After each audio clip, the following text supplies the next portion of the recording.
Level up your LA Kings experience with Vivid Seats Elite Seats. All the on-ice Kings action with even more exclusive access and rewards. Enjoy great seats to the game in Section 103 along with Yamava Club access and parking included with your purchase. Plus, get a free Team LA Kings shop item at the game. Score your Vivid Seats Elite Seats tickets today and earn perks on each purchase from the only leading ticket company with a rewards program. Experience it live with Vivid Seats, the official partner of the LA Kings. Did you know the LA Kings have their own culinary partner? It's Superfood, celebrating 10 years and over 1 million meals served. Since 2020, the Kings have trusted Superfood to fuel their players. Now through Simply Lunch, you can bring that same performance-driven food to your office. Because when people eat better, they work better. Visit mysuperfood.com. That's mysuperfd.com. Or call 213-973-6145. Qualified companies can enjoy a free lunch for up to 10 managers. Laferriere behind the goal to Kopitar. Tiptoes left wing, away from Kovacevic. Swings out of a check there. Beats Panarin left point. Panarin, cross-ice pass. Clark right circle, skates in, centers. Score! Back post! Anze Kopitar! He has climbed to the summit and stands side by side with Marcel Dion. You're listening to All the Kings Men, the official podcast of the LA Kings. Clark is back to get it. Looks to Kopitar left wing. And through neutral ice, he'll turn it back over the logo for Laferriere. Right wing Kemping. Drops it out high. Clark, left point, swung in front, tip toward the goal. He scores! It's Kopitar! He's done it! Number 11 is 1 of 1 in Los Angeles. He's the new all-time leading scorer in Kings franchise history. Now, here's your host, Jesse Cohen. All right, it is Monday morning. That means it's time to crown a King of the Week. Here to help me do that this week, the Bannermen, Cardi, Caro, and Vardy. I combined your names into one name there for a second. Caro, how are you doing? Do that all the time. We're the Brangelina of podcasts. Vardy, never repeat that again. I'm good. I got the sniffles. I'm sorry. No, that's all right. It happens to the best of us. All right, so we're looking at the last week in Kings hockey. It's a road trip. I specifically reached out to you guys because I wanted to give you guys a week where there were 4 games, because it's not often that there are 4 games. This week, there were 4 games, 2 sets of back-to-backs on the road, which seems cruel to me at this point in the season, but... Yeah, it got a little weird with the makeup game and whatnot, but yes, I mean, there was nothing to be done about it, I suppose, but still, it felt mean. So we're talking about a week where they went, what was it, 2-1-1? 2-1, yes. And I gotta say, and we can talk about this later, but for now, if you had showed me the scores of the games in this road trip, I think I would be pretty happy about it. The only downer is just the knowledge of the most recent game, which was the New Jersey Devils game, which was yesterday. The way that they lost that game puts a bit of a sour note on all of it. But generally speaking, like I said, if you showed me the scores, and even during that game, right, they were down 3-0, 2-0 after the first. I guess it was 2-0 after the first period. Right. I was saying to people in a text thread, it's back-to-back games. It's 4th game on the road. It's the second set of back-to-backs. They've gone 2-0-1 on the trip. Like, yeah, you can't win them all. It's an Eastern Conference team. Who cares? Like, sure, they lost, but again, it was just how it happened. But nonetheless, you guys are here. For all intents and purposes, even that last one was a 1-goal game, right? Like it's been a lot of close games, regardless of what the score may look like in the end. And there's just a little bit more offense, which I don't think we mind at this point. No, and there's just the uncomfortable narratives of like giving up late game penalties and then late game goals, and it's tough. But nonetheless. Yeah, we'll talk about it more. Yeah, we'll get into it. So we're going to start, of course, you guys know the drill. Everyone listening knows the drill. We're going to start with honorable mentions, and we'll start with Vardy. Vardy, who's your honorable mention this week?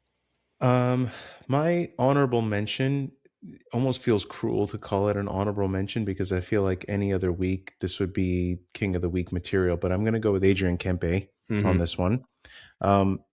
and hopefully it becomes clear why I'm going with Adrian Kempe as the episode goes on. But he has just been red hot coming out of the Olympic break. Another terrific week for him.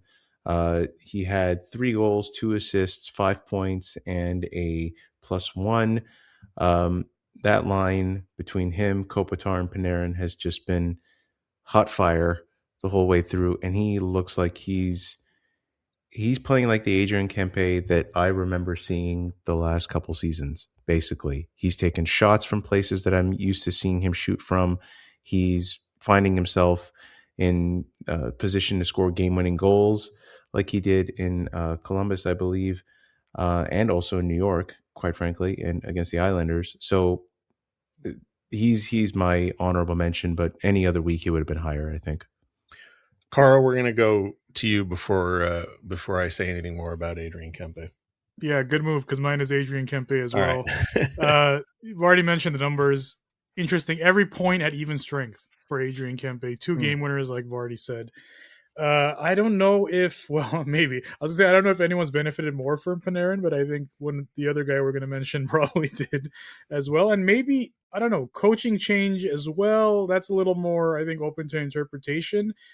But since, I guess, this kind of second part of the Kings season, he's looked a lot more engaged. He looks like he's having a little bit more fun. Confidence looks higher than it was.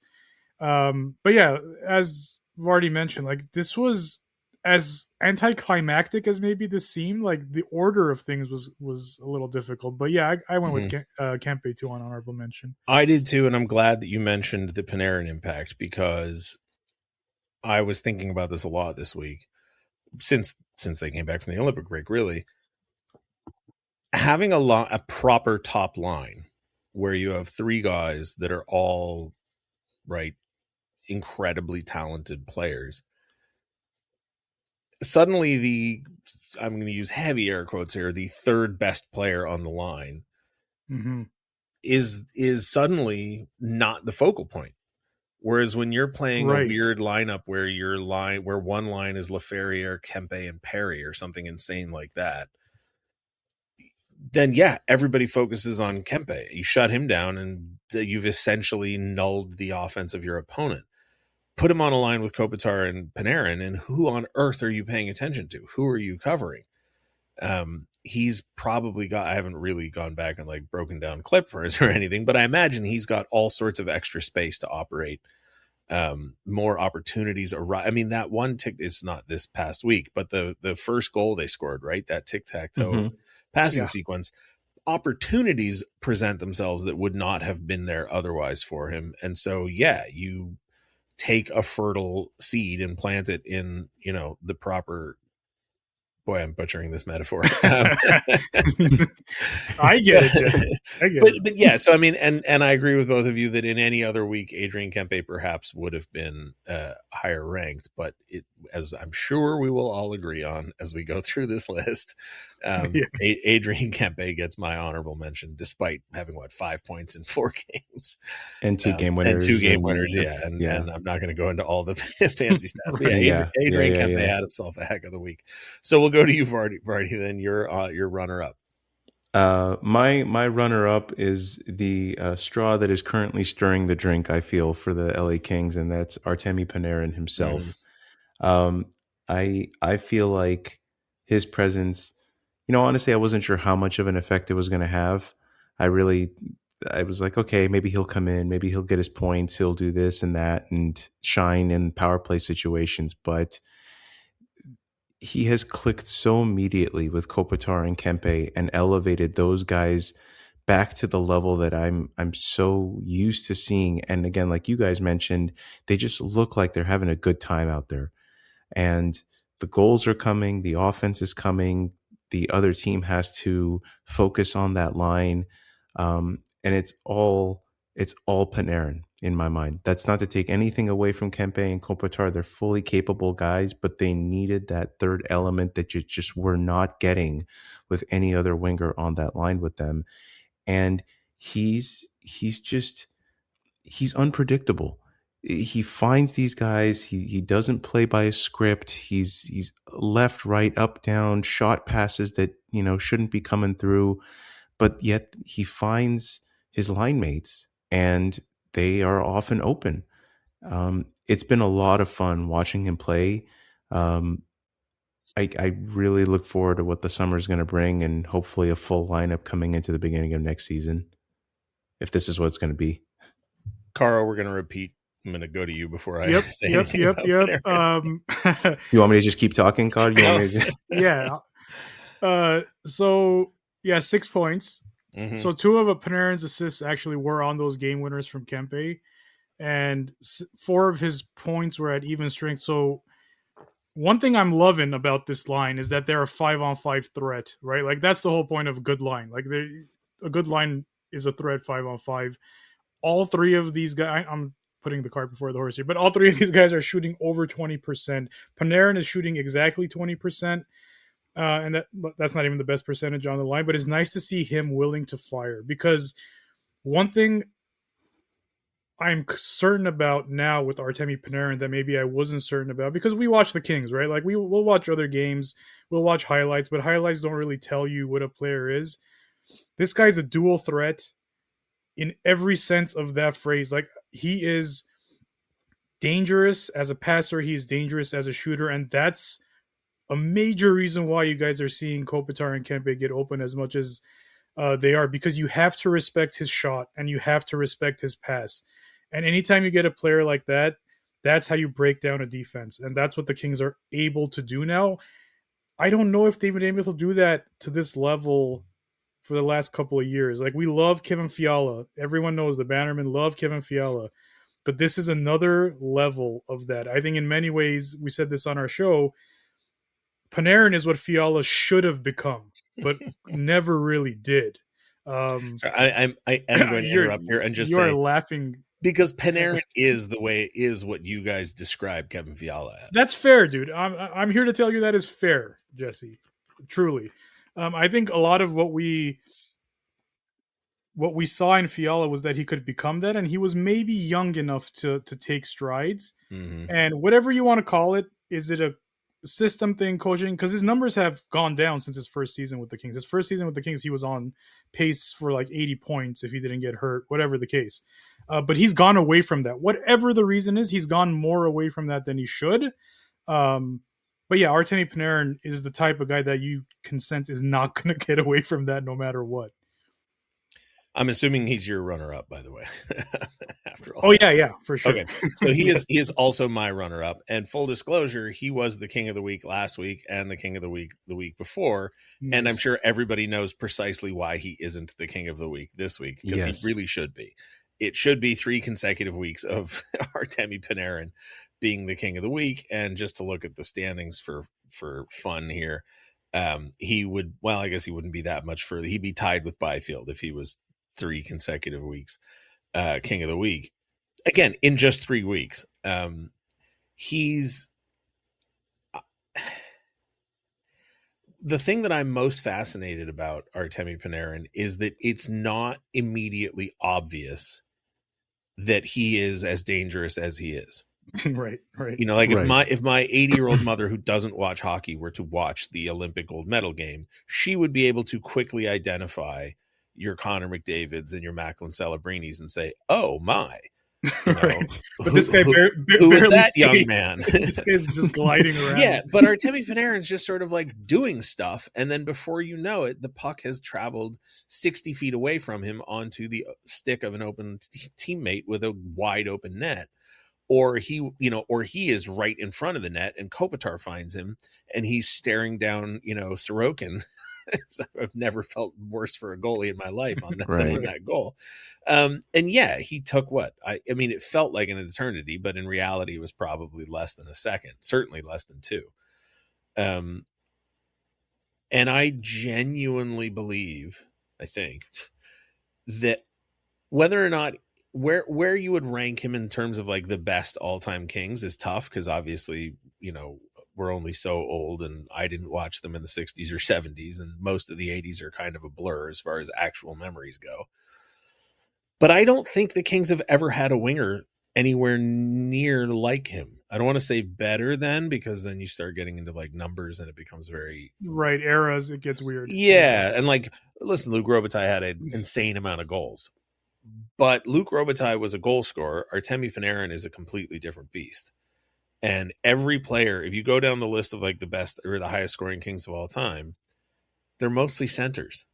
Mm-hmm. And he's not. He's a winger. And it's an incredibly different weapon. And it's been a lot of fun to watch him. I mean, it's been an incredibly, don't know how many games it's been off the top of my head, but it can't be that many. No, I think it's. I will 10, say, like, maybe. In terms of vision, he's 12 points in 10 games. In terms of vision and how he sees the ice in the offensive zone, I don't know who I can compare him to in Kings history. Just the way he moves around. I called him a savant on our last episode. Like, he seems like he's on a different level. I don't want to say he's playing a different game, but he's just seeing a different game than everyone else. But he is. Okay, fair. I love Ziggy Palffy. Ziggy Palffy didn't see the game the way Panarin sees the game. No, and listen, I also loved Ziggy Palffy, and it's been 30 years almost since we were really watching peak Ziggy Palffy. But I remember Ziggy Palffy being a much more, I don't know what the word for it is, but I felt like he had to predictable. No, like you could see the effort coming out of him. Worked harder. Okay, yeah, right. And I don't mean that in a bad way. It looked like he was trying harder. Yeah, you could see it. Whereas Panarin's out there, and I'm just like, wait, who just made that preposterous? Oh, of course it was Panarin. Right. Naturally. It's good to see you. It's good to hear you enjoying this, because I know that on its surface, this isn't typically the kind of player that you enjoy per se, but like just ridiculous offense. Right. Well, he is. Craziness. Wild attempts at stuff. There's nothing to be said about it. I mean, like I said, he is what you guys think Kevin Fiala is. It's what we hope Kevin Fiala aspires to be. Sure. Well, I mean, listen, we should all aspire. And I think the one thing that I like the most about Panarin is I've yet to see him. Now, maybe he will start doing this and I'll eat these words. I've yet to see him do anything ill-advised. Like, there are some players who are so talented that they can do stuff where if you watch them play, you'd go, okay, sure. But if you weren't preternaturally talented, that would be a bad play. Like, I think that's the difference between Sidney Crosby and other superstars, is that when you watch Sidney Crosby play, you go, oh, I see. He's actually playing good hockey. You know, he's doing all the little things, whereas other superstars, who I won't malign because people are tired of hearing me talk about it, you watch them and you go like, okay, but if you weren't you, you know, if Austin Wagner tried the move that you just tried, everybody would be calling for him to be lynched. But you can pull it off, so it looks like a great play. I haven't seen Panarin do anything crazy. He doesn't turn it over. He doesn't get himself into trouble. No, he just like a really and I don't think historically he's even tried anything that crazy in terms of his hands. He has the ability, but I think he's more deceptive with just what he shows on his stick, like to defenders, to goalies. I think he just is maybe one subtle shift to one area, and no one else does it quite like him. Well, and he reads open space incredibly well, both for himself and his line mates, right? Like that, and I'm just going to keep remembering this goal for the rest of my life. That goal against the Islanders, when he was literally just standing in front of the net. First of all, good for Kopitar to find him, but he didn't have to just be occupying that empty space. Right. He could have been in the wrong place and it would, you know, there probably were a million places he could have been, but he wasn't. He was sitting right there waiting for a pass, got it, buried it, you know, points earned. The only things that I've ever seen him go that I've been like, ooh, maybe not, is like stuff that I almost feel like he used to be able to do 4 or 5 years ago, and maybe physically now, like, he can't recover from it as well. Like, I've seen a couple times in the power play where he kind of comes up on the half wall or maybe gets a little too close to the blue line and tries to do something that 4 or 5 years ago he could have done maybe just a little bit quicker and gotten away from it. And instead, this time the defender is able to kind of knock the puck off of him. It's nothing. Sure, it's nothing egregious. It's just little things like that where maybe that's funny because I age just a little bit. I find the use of him on the power play to be, to use your own word, egregious, but I don't blame it on him. Like it took me 2 games, maybe even 2 power plays, maybe not even 2 full games. But as soon as they started doing the exact same thing that they've done with every superstar, Yeah. again, heavy air quotes, shooter that they've ever had on a power play, it's like, okay, we get it. You're just going to feed the puck to Artemi Panarin on his off wing at the face off dot. You're just going to try and recreate the Alexander Ovechkin myth. And of course it doesn't work. And of course other teams have coaches and can figure it out. And so, yeah, he winds up receiving the puck, on the upper half of the offensive zone on the power play, and he doesn't have a shot. And so he's not a lunatic. So he doesn't just want to fire it into a dude's shin pads and have it bounce back out of zone. So yeah, he corrals it, tries to move and create something. And maybe sometimes he winds up turning. But interestingly, I feel like exactly because they do that, that's actually ended up being way better for guys like Brandt Clarke, because Panarin manages to utilize Clarke in that opportunity quite well. Like he manages to, he understands that he's not going to be the one taking that shot, even though they're positioning him there. And he keeps funneling that puck right back to Clarke with an opening for Clarke to put that puck on net, which has just been amazing for Brandt Clarke, I think. And thank God Panarin's smart enough to know to do that. Exactly. I don't believe that's exactly right. That's not to be coached. Yes. I also feel like Panarin identified Clarke right away as like, like he's one of us. Like I'm going to give him the puck whenever I can. Well, I don't know if you guys saw the media availability with Brandt Clarke following the post or the mid-Olympic, when they came back to practice as the Olympics were still going on and Panarin was starting to get to know the players. And, the media talked to Brandt Clarke, and Brandt Clarke said Panarin came to him and told him, like, don't defer to me. Right. If you have your opportunities, take them. And, Brandt Clarke. And they became best friends forever. In another lifetime, Brandt Clarke would have been a candidate for my, probably for my honorable mention. He had a great week, man. He did. He was a -3, which is neither here nor there, but, we're going to come back to Brandt Clarke because I stumbled onto an unsettling statistic that is it should be a good thing, but for me is a bad thing. Anyway, Vardy, I think we all know at this point who your king of the week is, but let's go ahead and glaze him some more, as the kids would say. Well, I appreciate you inviting us on, knowing that this would be the week that he would that he would accomplish this feat. I feel like that was not coincidence in any way. It is Anze Kopitar week, man. There's no doubt about it. The man is now officially the Kings' all-time leading scorer. Probably wanted to accomplish that, I feel like, personally, more than anything else. And now that he's done that, I feel like this is about as successful a last season for him as it can be.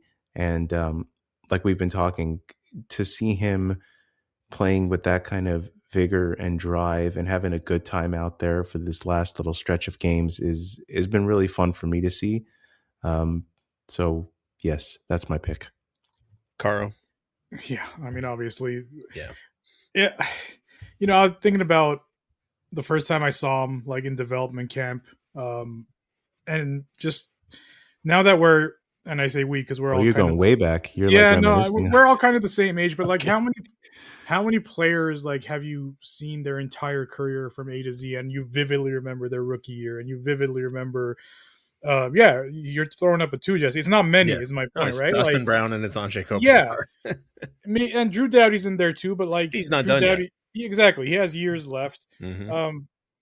But like the players I loved growing up, the Gretzkys, the Robitailles, like I didn't see their whole career. I saw part of their career, and so this hits me a little different. The fact that he did pass Dion, who was my dad's favorite player, like it's. I don't know. It's special. It's special for me personally. It's special for people who have been longtime fans of this team. It's special for people who came on maybe in the last few years, even the post-Cup years, whatever. This is like a true face of the franchise guy more than anyone else that's ever played for the Kings. I don't think there is a single player that's more synonymous with the LA Kings at this point than Anze Kopitar. And I'm so glad he got it on a goal, right? Like that's a little more special. It's not some second assist. Yeah, you know what I mean? Earlier in the game when he almost touched the puck behind the net and they were you don't want did he touch it? And I was like, no. You don't want that. Like you want the moment to be definitive. You want the guys pouring off the bench. Like it was perfect. And I'm just. It was great that he almost did it prior to that with the 2-on-1 when he would have the been crossbar too. That would have been nice. But yeah, I mean, clearly, king of the week, king of the month, king of the decade, king of the last 2 decades, whatever I history. mean, as long as we're getting silly, it's he's the king of the franchise. I mean, it's a dumb Absolutely. title, but like, I mean, listen, Absolutely. he's obviously, and yes, congratulations, Anze Kopitar, this week's king of the week.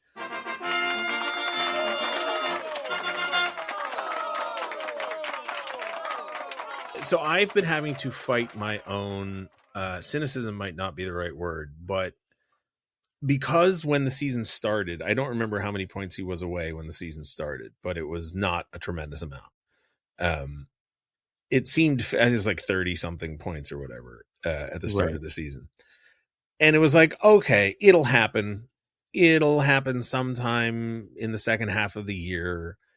This is not like, I just wasn't ever concerned that it wasn't going to happen. So the fact that it finally did happen, I didn't actually experience a huge emotional reaction. I was just like, okay, well, sure, that makes sense. It should happen. But there have been other players in my lifetime who didn't finish their careers as members of the LA Kings. And I thought it was really dumb that they didn't. It never made sense to me that, like, and I'll just go to the one that I always think of first, the Ian LaPerriere. When Ian LaPerriere was allowed to leave the organization, I was like, this is insanely stupid. You're letting this fan favorite, in a town where fans don't really connect to that much, you're letting a guy who seemed to be, embody the way the game is played, and you're letting him go over some money. Right. That you're going to spend anyway. You're going to spend a sizable percentage of his salary on a guy who's just way worse than him anyway. Right. No disrespect to the Brad Chartrands of the world, but you're going to like lose a guy like Ian LaPerriere so that Brad Chartrand can make $750,000 instead of $2 million. Okay. Bravo, I guess. So to have a guy like Anze Kopitar who was allowed to finish his career here, and not just finish his career here, but finish it in a way that 10 years from now, 20 years from now, 30 years from now, when he has a statue and his jersey is retired and he's in the Hall of Fame, and hopefully future generations of Kings fans are learning about the team, the story can actually be perfect. Obviously it would be perfect with a Stanley Cup win at the end of this season, but that story pretty close. That chapter's yet to be written. But the point is, like, yeah, he played. He was drafted in 2005, played his entire career here. He was, I would say, inarguably the best player in franchise history. And he's not gonna score more goals, and that's fine, whatever. But I mean, he's third behind two guys who have a preposterous amount of career goals, right? Like, I think people forget that when Marcel Dion retired, I believe Marcel Dion was second overall in career goals when he retired. Certainly points. I think he's since been passed by some people, but I'm pretty sure I think that's right. Gordie Howe and Marcel Dion. That and then the Wayne Gretzky's and Alex Ovechkin's caught up to him. But like Marcel Dion had a preposterous career. Luc Robitaille, monster goal numbers. So yeah, Kopitar is third in franchise history in goals, but first in assists, first in points. And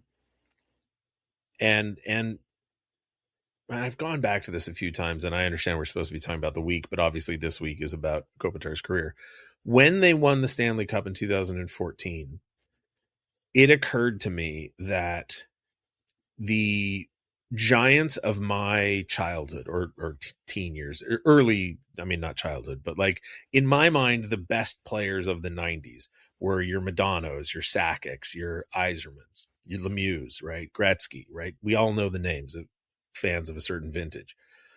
And I went, well, okay, Madonna won the cup once. Sakic won it twice. Lemieux won it twice. Yeah. I think Yzerman won it 3 times.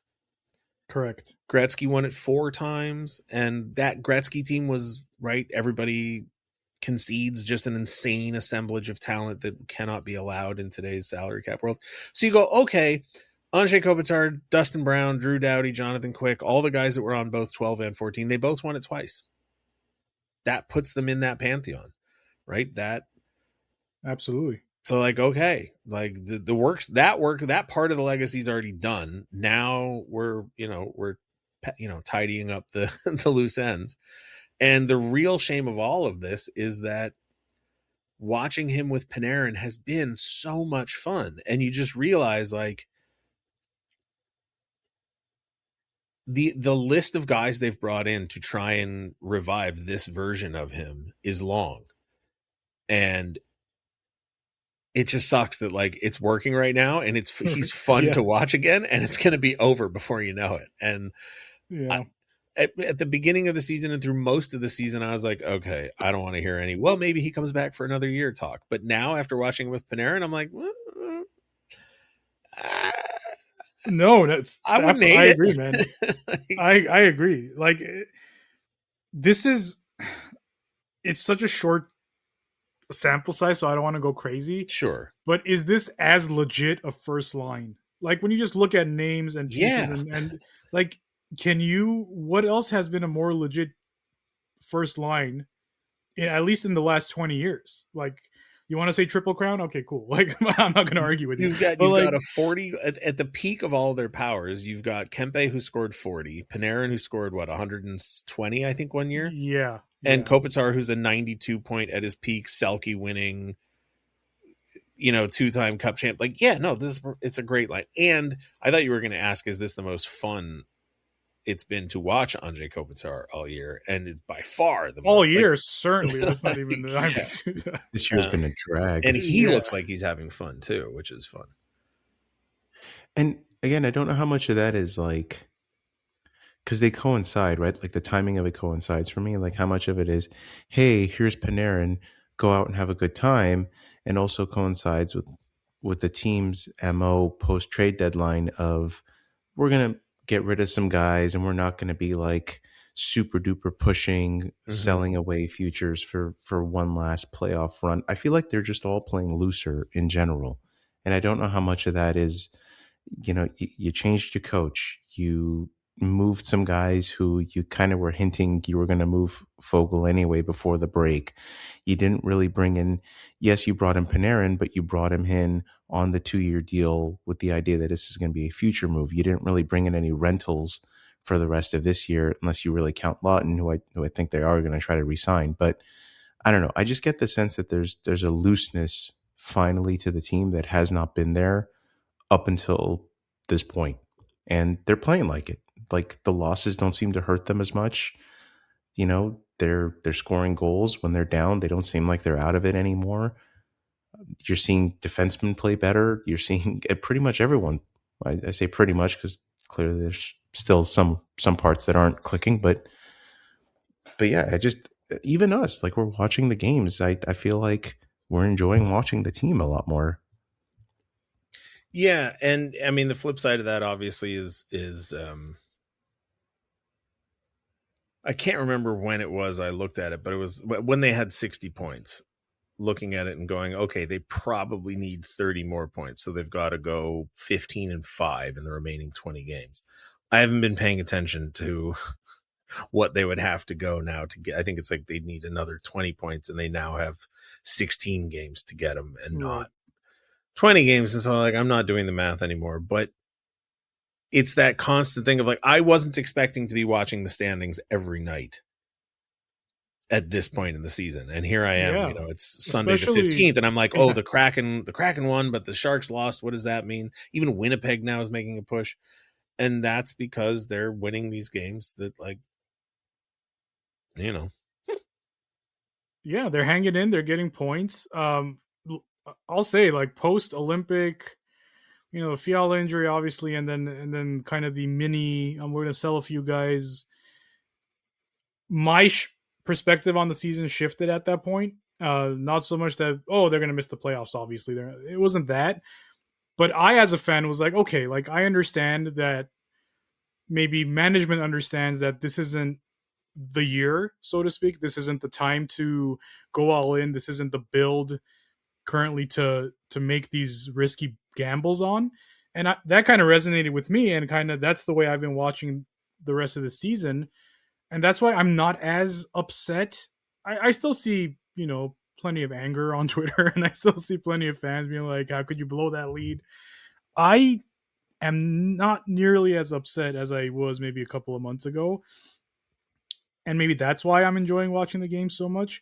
But to Vardy's point, I think some of that maybe sits with the team as well. Maybe the pressure of like, you have to do this because of X, Y, and Z, because it's this guy's last year, because whatever. I think that's kind of been alleviated a little bit. And I think they're just playing in a whatever happens, happens kind of setting.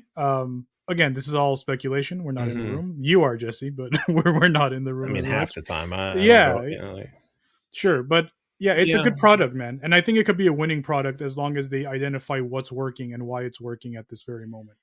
Yeah. I mean, part of it is, the real shame of this is going to be if they miss the playoffs by a point or two. You're going to be able to look back at those two games coming out of the Olympic break and just go, okay, what were you doing? Like, lineup decisions that made no sense, didn't take a 2.5 week opportunity to make a change behind the bench, but then that's the thing that drives me crazy the most about it is like, you had this perfect opportunity. You said, no, we're not going to do it. And then as quickly as you possibly could, obviously changed your mind. Right. Which means that whatever conviction you had about that brief window of time couldn't have been that strong. Right. Agreed. Conditional conviction is not conviction. It's I don't know what the word for it is, but it's conditional. And I think Zach Dooley said to me recently, like, even if they do make the playoffs, that question will still be looming there, because then you'll be saying, well, okay, obviously the team's good enough to make the playoffs. Why not make the change sooner? And to me, start trying to make it about the three players we were just talking about. To me, the most obvious one was Panarin, Kopitar, and Kempe. And listen, you guys probably know better than most. When they bring in talented wingers, I am rarely of the opinion that it will work out with Kopitar. In fact, my default position for years has been, oh, you brought in Victor Arvidsson to play with Anze Kopitar. You brought in Kevin Fiala to play with Anze Kopitar. You brought in Kovalchuk to play with Anze Kopitar. You brought in Kuzmenko to play with Anze Kopitar. It won't work. Now, I was wrong about Kuzmenko, but I was right about all the rest of them, going way back before Lucic, but including Lucic. Right. But the Panarin one, as soon as they got him, I was like, well, you at least have to try it. Right. Who cares whether or not you think it'll work? You have to try it. Because he, like we said, Panarin is so much better than any other winger they've ever had. Dude, especially considering who you ended up putting him with. Right. Like, that's the other Yes. part of it, right? Like, it's like that, man. It's not like you're flush with options and you're like, it was malpractice to it was start with galaxy brain move, and it just it's like the logic being applied to it about like, well, the right hand center, and I'm like, he's not a center. The guy is not a center. You guys keep trying to square peg this guy into the center hole. Well, and the beauty stop doing that. The beauty of Panarin, for my way of thinking, and I don't know, maybe I'm galaxy braining it, is that in the offensive zone, Panarin is the distributor. Very clearly. So the hell do I care what kind of center is best to feed him the puck? I want him feeding the puck. And he likes to play on his off wing, and Mann has obviously proved that he's capable of doing it well. So yeah, Kempe likes playing on his off wing.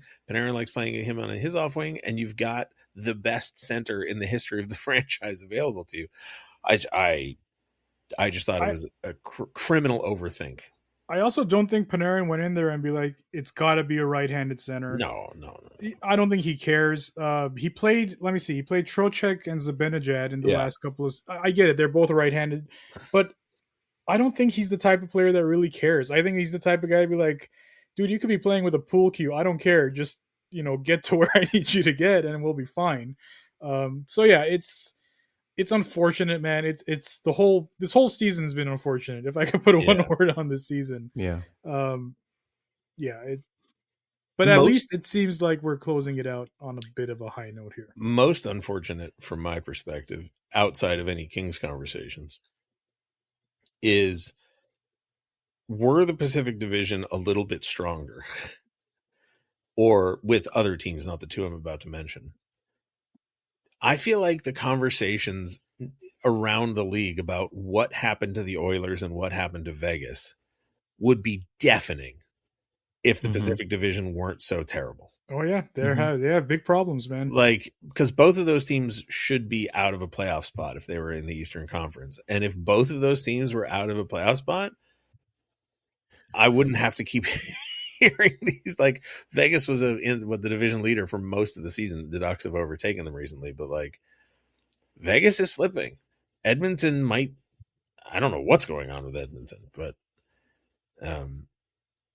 and it's a shame for me personally that we'll miss out on that Schadenfreude. Well, it's even doubly disappointing because in a year when no other team in the Pacific was doing anything consistently well enough to lead, like previous iterations of this Kings team should have been good enough to not only qualify for the playoffs handedly, but to potentially win the division. Like, it almost seems like no one wants to win this division. Yeah. Like, they've flip-flopped in that number one spot like 3 times in the last 2 weeks. It doesn't make any sense. Right. And everyone's still in striking distance. Like, it's crazy. Right. It's no one's pulling away. No one's been able to pull away all season. It's a stupid season. The LA Kings, not presently in a playoff spot, are not out of contention for the division. No, no. The only teams in the division that are fully out of it are Calgary and Vancouver. Right. And probably the Anaheim Ducks, who are leading the division.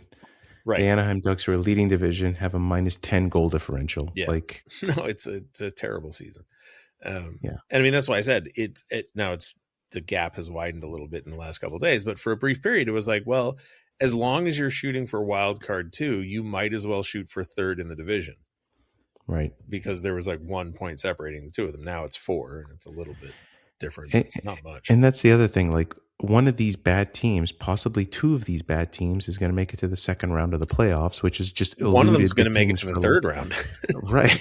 That's a good way to think about it. I mean, it's just so stupid. It's stupid. Like, this is the first year that I've actually started to cut you off. This is the first year that I've actually put stock in the argument of they should go back to a 1-8 playoff season. Right. Because it is criminal that Minnesota or Dallas will not make it out of the second round. Right. And some dumb team like Vegas, Anaheim, or Edmonton or Seattle, God forbid, or the Kings or San Jose, someone's going to wind up in the Western Conference Final against whoever's coming out of the Central.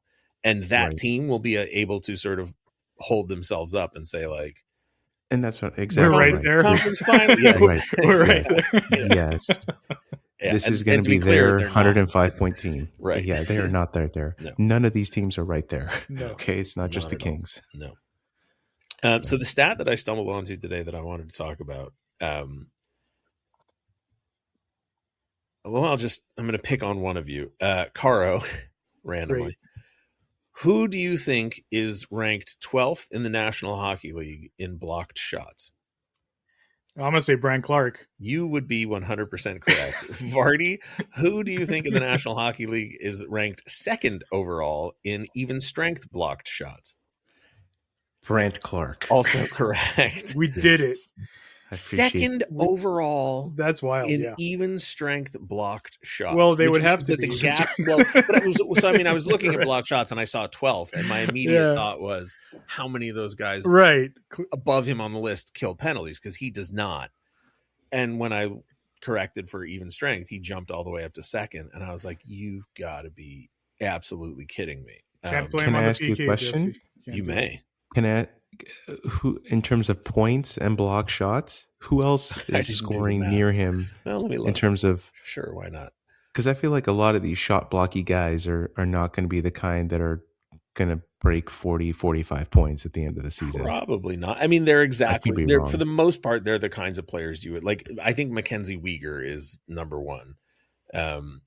Jake McCabe is number one. Noah Dobson is number two. Mackenzie Weegar is number three. These guys can score. Moritz Seider is four. Colton Parayko is five. Issa Lindell is six. Martin Ferrari, I don't know who that is. Okay, sure. Alexander Carrier, Darnell Nurse, Ben Chariot, Adam Larson, Brant Clark. I mean, that's not bad company. That is great. I was going to say that even it's insane that he is still perceived as not capable of being of handling more responsibility. No, like a name like Mo Sider, that's a legit two-way defenseman.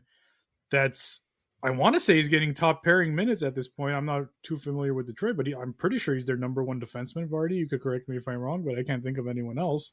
He's got to be it because I think him Yeah, and Edvinson are a pairing. I'll right. take a Simon look now. Edvidson. Anyway, Yeah. your point, Jesse. Yes, like he's showing you he's a two-way defenseman, and I think the one thing that's kind of stopped him from being quote unquote a legitimate someone who could be considered for a top pair is being able to play in all situations. And I guess able's not the right word. Being put in all situations is the last hurdle for this guy to reach whatever potential everyone sees in him, whatever potential the Kings saw in him. Like that's the last hurdle. And I feel like the Kings are just kind of raising that bar more and more and making it more difficult for him to leap over it. I think just try him. I just I don't put a ton of stock. Well, that's not true. I do put a ton of stock in cliches. But your best players have to be your best players, right? Is that not a fairly common one in sports? Well, what do you call your defenseman who scores the most points on your team as amongst defensemen who also blocks the most shots? Is that not your best defense? I mean, I get it; it's more complicated than that, but like,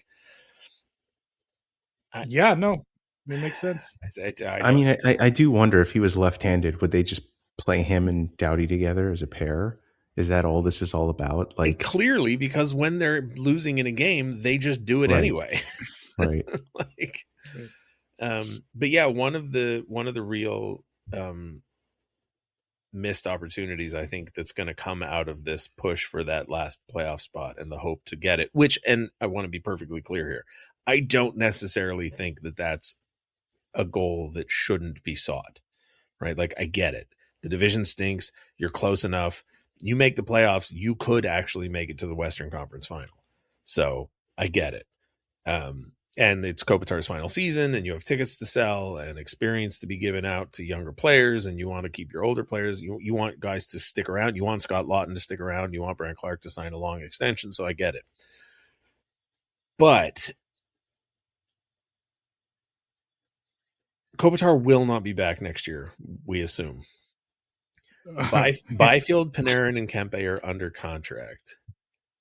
Brant Clark, assuming he signs a lengthy extension, and Mikey Anderson will be under contract for a long time. Byfield and Clark have been talked about. I don't know if the organization has ever like officially, dubbed them the heirs to the throne, or like can't remember if there was ever any official team management member that actually came out and said like, okay, if Byfield and Clark aren't capable of replacing Kopitar and Doughty, then all of this is for naught. But that has been the rhetoric for years amongst Kings fans on every platform I've seen. Those two guys need to be something. And you have an opportunity to,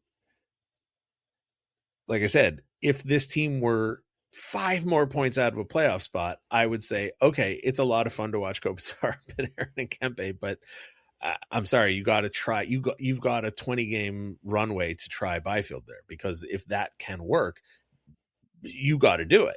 And I don't want training camp. I don't want September to roll around and the Kings to have to find out whether or not Byfield, Kempe, and Panarin works. I don't want to wait until training camp to find out if Anderson and Clark would make a decent pair. I don't want to wait 2 more years to find out if Clark can finally be trusted on the penalty kill. Like, no, dude blocks shots. He's 6'2", right? Like, cause that's, the reach not, or what's the expression for big defensemen? There's some dumb rhyme. It's not reach, but it's length versus strength. That's what it is. It's not about getting big defensemen. It's about getting tall defensemen, because they're wingspan and they can disrupt pucks and get signatures. So length, not strength. Well, okay, Brant Clark's 6'2". He's not short. He's not tiny. So these are the things where I'd be like, yeah, if you were keeping an eye on the future, you'd be trying these things. But I get it. The reward short term is just tempting enough that they're ignoring it, and I'm not furious about it. I totally get it. Yeah, it's tough, man. It's tough because you have one line who's doing really, really well, and yet you have Byfield and who's ever with him on his line doing really poorly right now. So Yeah. I understand. Yeah, it the from that Byfield of standpoint it as all well. is probably Yeah. a major reason why, right? It's not like he's firing on all cylinders and they're like, we got to have two lines that are. It's not working right now. So I think his play and his season, I think, has plenty to do with that as well. Although your point stands, like next year, as of today, he is your guy.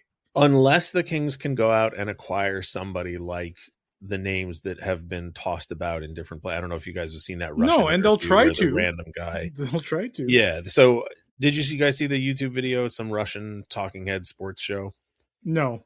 So there's 4 or 5 guys. I don't know what it's from. And I don't know that they necessarily said this. This is just what the subtitles at the bottom said, because they're speaking in Russian and I don't speak in Russian. But one of the guys on this 4-person panel claims to know Artemi Panarin. Mm-hmm. And claims to have a list of reasons dictated to him as to why Panarin was so psyched to come to LA. Okay. And amongst the reasons is upon Kopitar's retirement, he would be the guy, and that the Kings would be in the market to try and acquire at least 2 high-profile centers. And I believe they said Trocheck and Matthews. I think those are the names that he threw out. But like, huge pie in the sky type swings. And we've heard that Trocheck allegedly doesn't want to come to the West Coast. So who knows? And who knows what's going on with Toronto. But the point is, like, barring some kind of acquisition like that of Robert Thomas, and even Robert Thomas, I don't know about, but barring Pettersson or Thomas or Trocheck or Matthews or somebody like that, it's Byfield. Like, unless you make a big ad, it's Byfield. And I know that there are a lot of Kings fans who are disappointed in him right now, and I understand that there's a lot of rhetoric about how that's going to go or not. But like, it cannot be Alex Laferriere, whoever the coach is. No. And I'm sure you guys agree with me. Like, no disrespect to Alex Laferriere, who is a very fine hockey player, but number 1 center in between Artemi Panarin and Adrian Kempe, no. Not even number 2 center, with all due respect to him. Like, fair. He's a winger, and you're depleting your wing strength, right? To fill. You already don't have a lot of right-handed wingers. Correct. Yeah. And I assume this is assuming Kuzmenko is probably not returning. If Kuzmenko is gone, like, you have to keep that guy. He's a shooting winger. Mm-hmm. He's good at what he does. Just let him be good at what he does. But here's, like you said, man, here's the problem with the offseason. Like, there are no free agents to be had at that level. So everything is, and this is league wide, everyone's going after trades. So you are competing with several teams for these guys. And then most of them have like no moves. So they gotta, they gotta wave it to come to you. So it's going to be interesting. But yeah, as of today, like, that's why it's not a slam dunk. I know I've heard you say this many times, Jesse, like, oh yeah, in theory, it's great. Let's go get a number 1 center. But like, it's really difficult to do that. And you gotta do something about the guy on your roster right now. Yeah. And I don't know what the plan is there. And we don't know who the coach will be. Right. That too. Like, it could be DJ Smith. It could be somebody completely different. It could be Newell Brown. It could be Andrew Lord. It could be any number of a list of internal promotions. It could be an external, who knows? Maybe they convince one of the big name guys that are, on TV all the time to come out of semi-retirement. Who knows? But that will play a role in it too. I don't know. It's a lot of stuff to think about. I hope those Russian dudes really do know something. What can I say? Yeah. Well, I hope it's not Trocheck though. If you're going to do it, just do it right. Yeah. Well, yeah, I mean, yeah. I don't know. I don't watch enough New York Rangers games to comment, so I don't know. Anyway, gentlemen, thank you for joining me. I appreciate it.